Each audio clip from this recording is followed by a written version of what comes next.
রাতের বেলা washing machine থেকে কাপড়গুলো বের করে আমি রাতেই বারান্দাতে দিয়ে রাখি, যাতে সকালের মিষ্টি আলো সহ কড়া রোদ ওঠা পর্যন্ত কাপড়গুলো শুকিয়ে যায়। এদিকে এই রুমটাকে আমি ডিপ ক্লিন করে নিয়েছিলাম, জানালা পরিষ্কার করে নতুন পর্দাগুলো পুরাতন পর্দাগুলো চেঞ্জ করে নতুন পর্দাগুলো লাগিয়ে দিয়েছিলাম। এই রুমটা অনেক দিন খুব অবহেলিত হয়ে পড়েছিল, কারণ যেহেতু বেশি সময় এই রুমে কেউ থাকে না, সেহেতু এই রুমটার প্রতি কারো যত্ন ওরকম হয় না। আর আমি যেহেতু খুব বেশি একটা কাজ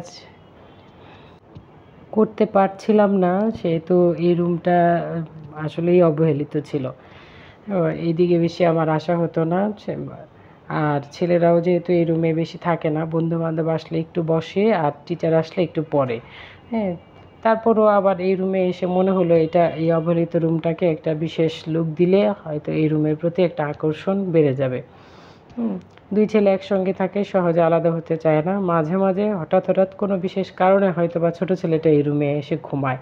যাই হোক, পর্দাগুলো চেঞ্জ করে দিয়ে বিছানার চাদরগুলো চেঞ্জ করে, পিলো কভারগুলো চেঞ্জ করে, সব চেঞ্জ করে দেওয়ার পরে, পরিষ্কার করে দেওয়ার পরে আর দেখতে খুব ভালোই লাগছে। আমি জানি না আপনাদের কাছে কেমন লাগছে, আমার তো বেশ ভালোই লাগছে।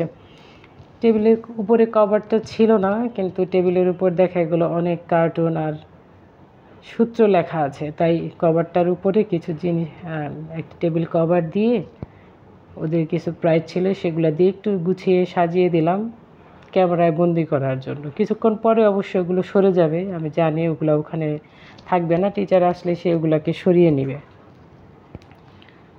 আসসালামু আলাইকুম, আমি গল্পগাথা থেকে আপনাদেরকে ওয়েলকাম করছি গল্পগাথার নতুন আরেকটা ব্লগ ভিডিওতে।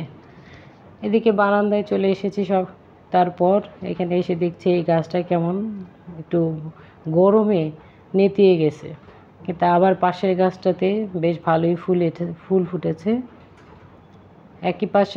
একই সাথে পাশাপাশি দুইটা গাছ, একটাতে ফুল ধরেছে আর একটাতে ফুল তো ধরেইনি, একটা ফুল ধরেছে আর বাকিগুলো কেমন মরে মরে গিয়েছে। যাই হোক, এই সবগুলো গাছকে আজকে আমি ওয়াশরুমে নিয়ে গোসল করিয়ে দিব। প্রচণ্ড গরমে এদেরও যেমন শান্তি হবে, তেমনি এই পাতাগুলো পরিষ্কার হবে, চকচক হবে। বারান্দায় এনে একটা একটি করে পাতা মোছার চেয়ে আমার মনে হয় ওয়াশরুমে নিয়ে সবগুলোকে ঝর্ণা ছেড়ে গোসল করিয়ে দিলেই ভালো লাগে। আমি সেটাই করে থাকি। আপনারা কিভাবে গাছের পাতার যত্ন নেন আমাকে জানালে আমি উপকৃত হব।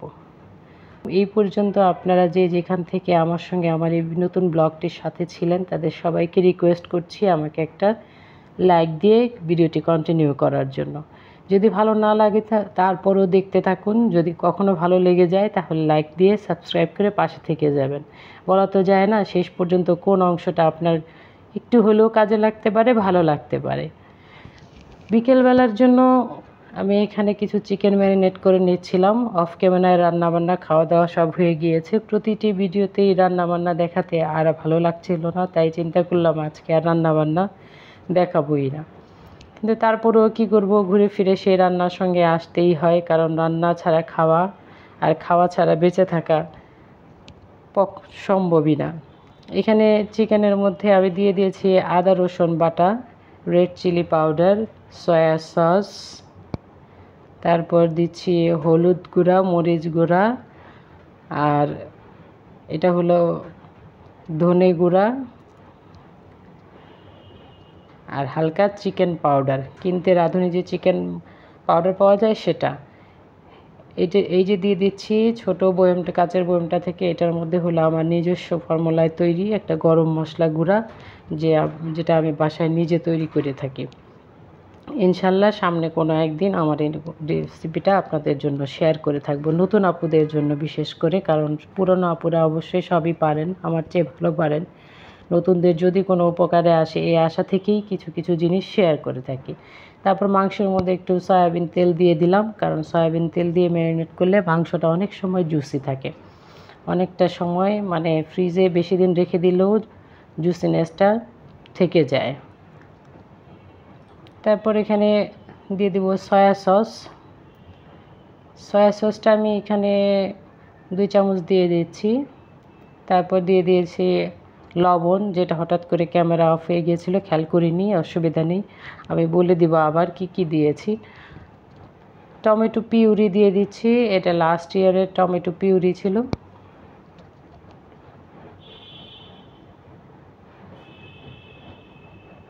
একটা ডিম দিয়ে দিচ্ছি, ডিম দিয়ে একসাথে মাখালে দেখা যাবে যে আমি যে দুইভাবে চিকেনটাকে প্রসেস করে রাখবো সেখানে কোটিং করতে এই ডিম দিলে সুবিধা হয়। আর ডিম এবং মাংসের কাঁচা কাঁচা একটা গন্ধ থাকে, যেটাকে দূর করার জন্য খুব সাহায্য করে ভিনেগার। আপনারা এখানে লেবুও দিতে পারেন, আমার কাছে ভিনেগারটাই সহজ মনে হয় এবং বেশি কার্যকর মনে হয়। আমি ভিনেগারই দিয়ে থাকি সাধারণত যে কোনো মাছ মাংসের ম্যারিনেশনে।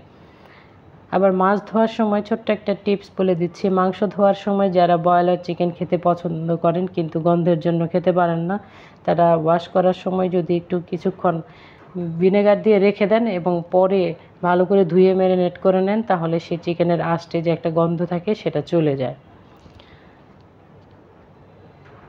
এই টমেটো পিউরিটা আমি নিজে লাস্ট ইয়ারে করেছিলাম, এখানে 2 চামচ দেখাচ্ছি, কিন্তু অফ ক্যামেরা যখন অফ হয়ে গিয়েছিল বা কোনো কারণে রেকর্ড হচ্ছিল না তখন আমি দিয়ে দিয়েছিলাম, সেটা আগে বলে দিয়েছি। টমেটো যখন দাম কম থাকে তখন আমি টমেটো সস, পিউরি, আস্ত টমেটো, বিভিন্ন ফর্মুলায় টমেটো রেখে থাকি, তবে আমার কাছে এখন এই শেষ সম্বল এই পিউরিটাই আছে, ইনশাল্লাহ সামনে আবার হবে।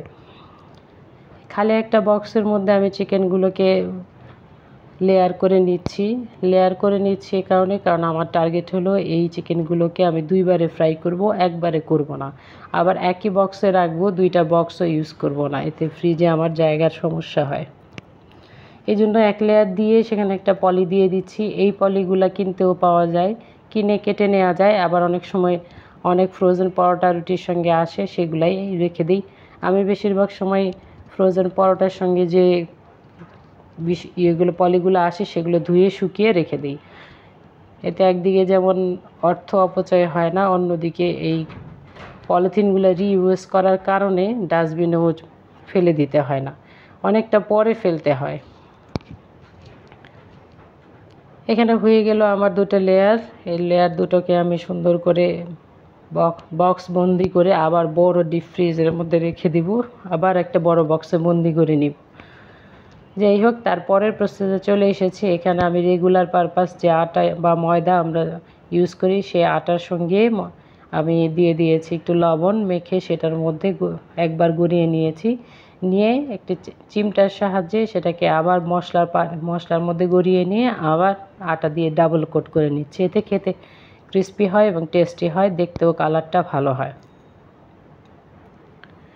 এইভাবে করে আমি সবগুলো গড়িয়ে নিব। তবে আবারও বলে দিচ্ছি আমি ম্যারিনেশনে কি ইউজ করেছি: আদা রসুন বাটা, রেড চিলি পাউডার, ঝাল মরিচ গুঁড়া, soya sauce, vinegar, tomato puree, soybean তেল, লবণ, গরম মশলার গুঁড়ো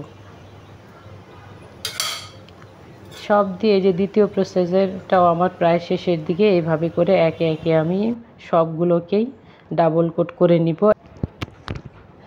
একবার করে 2বার করে ডাবল কোট করে নিয়ে ওগুলোকে আমি সব বক্সে করে নিয়ে ফ্রিজে রেখে দেব। পরে সুবিধা মতো কখনো হয়তো আমিও ভেজে দিতে পারি, আবার কখনো আমার ছেলেরা নিজেরাও করে নিতে পারে। এই খাবারটা ওরা অনেক পছন্দ করে, আর পছন্দ করে বলেই আমার এই চিকেনের আইটেমগুলো বেশি বেশি করা হয়।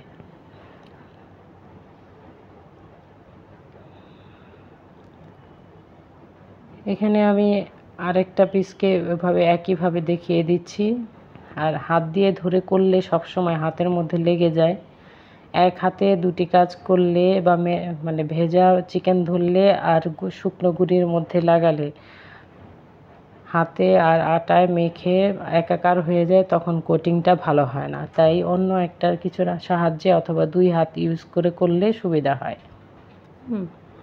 এভাবে আমি করে নিয়েছি যে আমার এক পাশে হলো ডাবল কোট করা চিকেন, আরেক পাশে হলো কোটিং ছাড়া চিকেন। দুটাকেই বক্স বন্দি করে নিচ্ছি, আমি রেখে দিব।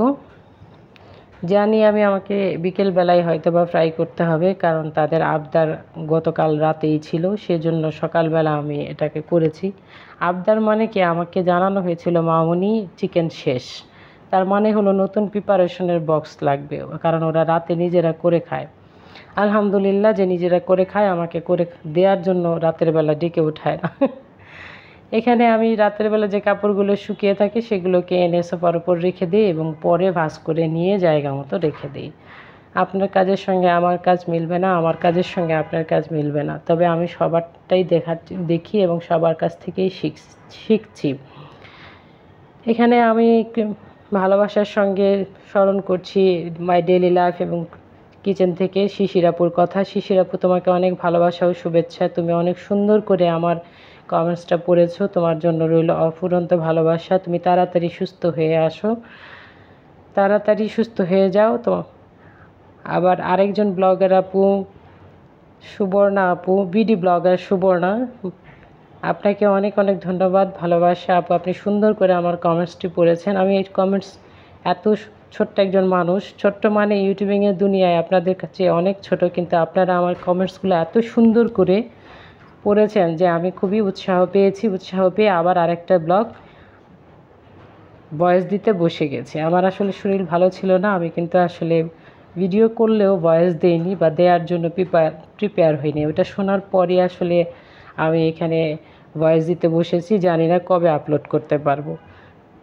আস্তে আস্তে আমি সবার কমেন্টস পড়ব। ভালো কমেন্টস কাজের উৎসাহ দেয়, এই জন্য ভালো কমেন্টসগুলো পড়তে খুব ভালো লাগে। বিকেলবেলা আমি চলে এসেছিলাম বারান্দাতে, এসে দেখি সারাদিন অনেক কাজ করেছে সূর্যি মামা। ওই যে দেখেন, অনেক কাজ করেছে বলছি মানে এত গরম দিয়েছে, তার মানে তাকে অনেক এনার্জি দিতে হয়েছে কাজটা শেষ করার জন্য। প্রচণ্ড গরম দিয়েছেন। এখন উনি চলে যাচ্ছেন ওনার বাসায় বিশ্রাম নেওয়ার জন্য, যেহেতু কাজ শেষে সবাই বিশ্রাম নিতে যান, নিজ নিজ গৃহেই ফিরে আসে। অনেক ক্লান্ত হয়েছেন সূর্য মামা।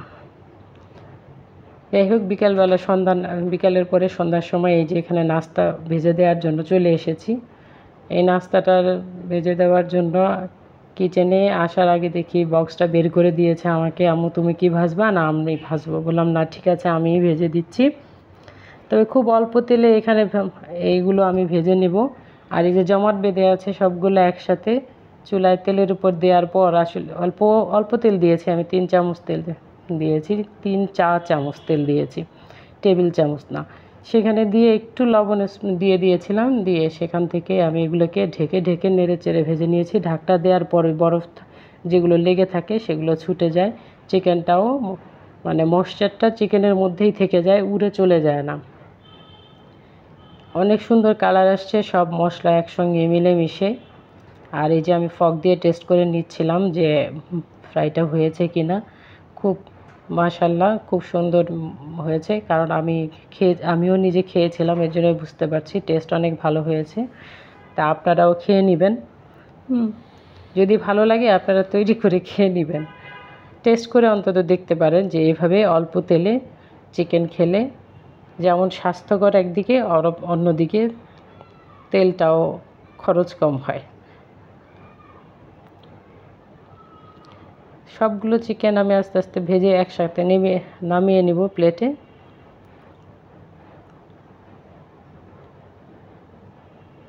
সব সময় কথা বলতে বলতে আসলে থেমে থেমে যাচ্ছিলাম, কারণ আমার শরীরটা বেশি ভালো না। একসঙ্গে একটানা কথা বলতে গেলে নিঃশ্বাসটা বন্ধ হয়ে আসে, আর এটাই আমার অসুস্থতা নতুন করে দেখা দিয়েছে। জানি না কবে সুন্দর করে গুছিয়ে কথা বলতে পারবো। আমার জন্য দোয়া করবেন। যে যেখান থেকে আমার পাশে ছিলেন আছেন, প্লিজ সাবস্ক্রাইব করে আমাকে উৎসাহ দিবেন, ভুলগুলো ধরিয়ে দিবেন।